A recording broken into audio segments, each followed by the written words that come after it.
નીકળી જાય કે થોડીક તમારી આંગળી નીકળી જાય, જો થોડુંક એટલે સાધારણ તમારું બહાર નીકળી ગયું એટલે તમે કાયદેસર ફેલ ગણાશો.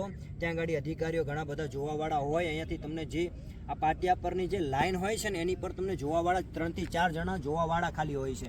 એમના સમજતા કે અમે કૂદી જશું ને નહીં ખબર પડે લોકોને, બધી રીતની લોકોને ખબર પડી જાય. ને સૌથી વધારે 2022ની અંદર ભરતીની અંદર સૌથી વધારે વિદ્યાર્થીઓ ફેલ થયા હોય તો લોંગ જમ્પની અંદર. આ એક રીઝન છે.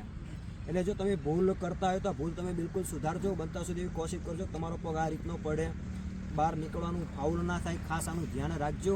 નહીં તો તમે અહીંયાથી કૂદશો ને ત્યાં ગાડી 15ની બદલે તમે 16 કૂદશો, આ રીતનો પગ પડ્યા પછી કોઈ એનો મિનિંગ નથી.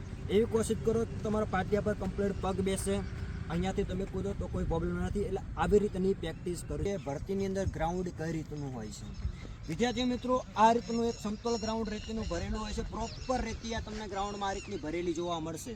તમને પાટિયાથી માંડીને અહીંયા સુધી તમને ક્યાંય ખાડો જોવા નહીં મળે.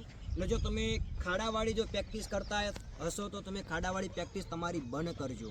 આ ખાસ કરીને ધ્યાન રાખજો, કેમ કે ખાડાથી તમે કૂદશો તો તમારું 14ની બદલે 15ની બદલે 16 જેવું કૂદતા હશો તમે લોકો. પણ જો તમે પ્રોપર માટી અને સમતોલ ગ્રાઉન્ડમાં જો ભરેલું હશે ને તો તમે જ્યારે 16 કૂદતા હશો તો ત્યાં આગળ ભરતીમાં જાઓ તો તમારું 14 કૂદાશે.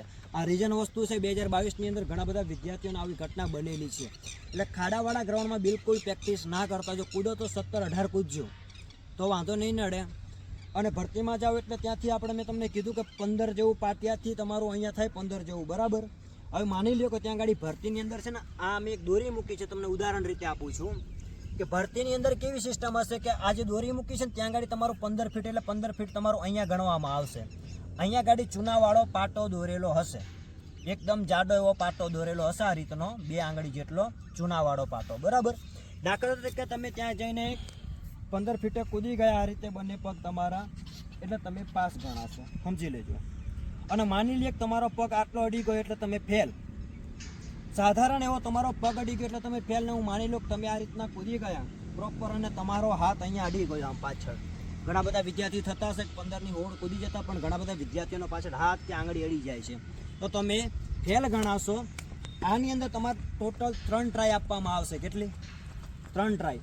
માની લે કે એક બેચની અંદર 100 જણાને દોડાવવામાં આવ્યા અને 27 જણા વિદ્યાર્થીઓ રનિંગ પાસ કર્યું, એટલે 27 જણા ત્યાંથી રનિંગ લઈને અહીંયા કૂદવામાં આવશે. એટલે એક વિદ્યાર્થીની પાછળ મિનિમમ હું માનું તો 10 થી 15 મિનિટનો જેટલો ગેપ મળશે. જો પહેલી ટ્રાયમાં જે વિદ્યાર્થી કૂદી ગયો એ જે પાસ વિદ્યાર્થી થયો એને બેસાડવામાં આવશે. લીંબુ પાણી બધી સગવડ ત્યાં આગળ હોય જ છે.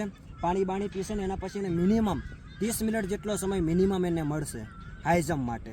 એટલે તમે આ ખાસ કરીને ધ્યાન રાખજો. આવી રીતની પ્રોપર પ્રેક્ટિસ કરશો તો તમારા ભરતીમાં કંઈ વાંધો નહીં આવે. આ જે મારું ગ્રાઉન્ડ છે ભરતી ટાઈપનું મેં ગ્રાઉન્ડ બનાવેલું છે. જ્યારે ભરતી આવશે ત્યારે હું તમને પણ પ્રોપર ગ્રાઉન્ડ બતાવીશ, ભરતીનું પણ ગ્રાઉન્ડ.